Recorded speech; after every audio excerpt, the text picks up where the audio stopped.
નમસ્કાર, મહત્વના સમાચારો પર એક નજર. આણંદ એપીસી સર્કલ પાસે ટ્રક અને બાઇક વચ્ચે સર્જાયો અકસ્માત, બાઇક સવાર ઇજાગ્રસ્ત. શાળાઓમાં વોકેશનલ કોર્સ ફરજિયાત કરવા મુદ્દે વિવાદ, નવા ભ્રષ્ટાચારનું નાટક કહી રાજ્ય શાળા સંચાલક મંડળનો વિરોધ. અમદાવાદ એરપોર્ટ પરથી 20 કરોડથી વધુના ગાંજા સાથે યુપીનો વતની ઝડપાયો. બેંકોકથી અમદાવાદ આવ્યો ને દિલ્હી જવાનો હતો.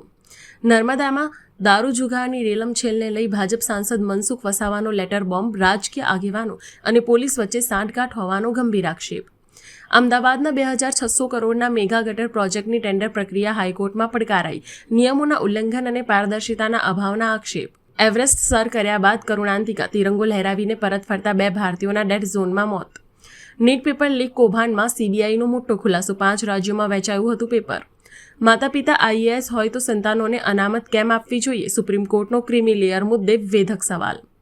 ભારતને અનલિમિટેડ ક્રૂડ ઓઇલ આપવા અમેરિકા તૈયાર. ભારત પ્રવાસ પહેલા વિદેશ મંત્રી માર્કો રૂબિયોની મોટી જાહેરાત. હોર્મુઝમાં જહાજો પાસેથી ફી વસૂલવાની તૈયારીમાં ઈરાન. ઓમાન સાથે પેમેન્ટ સિસ્ટમ પર વાતચીત ચાલુ. અમેરિકાએ કહ્યું આ મંજૂર નથી.